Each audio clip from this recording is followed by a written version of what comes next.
Are you trying to improve your posture but feel like you may be doing it wrong or that something is missing? Do you want to create that beautiful long line and openness through your chest and shoulders in Tadasana, but also carry that elegant posture with you off the mat too? If so, you absolutely need to know these 5 quick posture fixes to set your posture straight. Ready? Let's get into it. Before we dive in to these 5 posture fixes, I want to paint a clear picture as to why you may be doing it wrong and not getting anywhere. Picture this. You're in primary school and you're slumping over your desk, and your teacher tells you to sit up straight. So like the good little student you are, you promptly sat up straight, puffed out your chest like Lion King, and poked out your chin like a soldier at attention.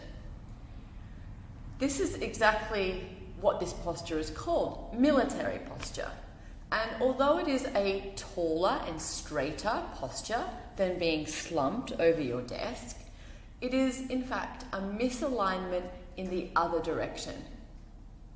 As the minutes wore on in your little 8-year-old body, you grew tired and once again started to slump down into that rounded back and shoulder position. And likely you've been swinging between these 2 misaligned postures all your life. Because you weren't aware, no one taught you, that correct posture is a little more nuanced than just sitting up straight. It's this very early conditioning of our posture that has significant effects on our movement patterns, which in turn creates a lot of the aches and pains we experience in our bodies, especially the hips, the lower back, neck and shoulders. Thankfully, there's a simple method to correcting posture that I'm going to share with you right here. As I said, it's simple, but like with anything that's about changing our deeply wired in conditioned patterns, it's not easy and requires a bit of consistent practice. Luckily, you have the opportunity to practice this every time you come to your mat and stand in Tadasana.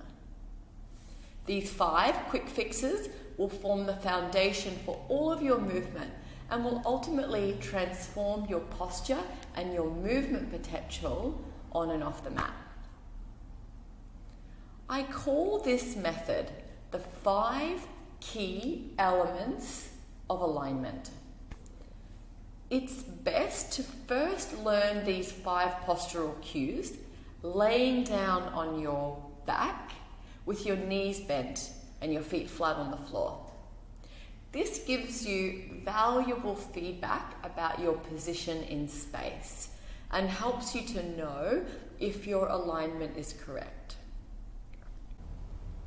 Number 1 is to find the neutral pelvic position. To do this, place your hands on your pelvis and tilt your pelvis forwards and backwards a few times and feel the full range of movement there. And then come to find what feels like the halfway point between those 2 extremes, forwards and backwards, where if there was a marshmallow in the very center of your lower back, you'd be just touching it, but not squashing it. Number 2 is to firm and lift your pelvic floor and scoop your lower belly in. Number 3, hug your front ribs in. Feel the prominence of your front rib cage flatten. Number 4, broaden across your collarbones and feel your shoulder blades setting against your rib cage. And number 5 is to telescope the crown of your head and bring a slight tuck in your chin. Feel that tightening at the front of your throat. And just take a moment to feel the feeling of your body in this position. Each of these adjustments is subtle, and there is a degree of compromise between each to find your overall neutral position. For example, if you broaden your collarbones and pull your shoulder blades way back, it's like that military posture I mentioned earlier. Overdoing it means the front ribs aren't drawn in and are flaring. So go easy and feel into each position gently. The goal is to increase your discernment around the subtle nuances of each of these adjustments in your body and get really familiar with each. The final step is to apply each of these 5 adjustments in standing in Tadasana. Now, without the feedback from the floor as to your position in space, it will feel a bit different, and there is one slight change that needs to occur in this position. That is the action at your pelvis in standing. It's slightly different than it is in supine lying. In supine lying, that's on our back, with our legs bent, the hip flexors are not on stretch. So the direction of movement of the pelvis to find neutral is to tilt forwards, the tailbone lengthening down towards the floor. In standing, there is less need for this adjustment, as the pull of the hip flexors on stretch will usually be enough to align the pelvis into neutral. So let's now put these 5 key elements to work in Tadasana.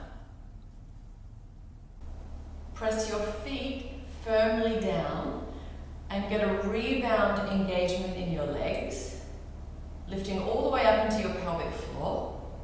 Scoop your lower belly in, hug your front ribs in,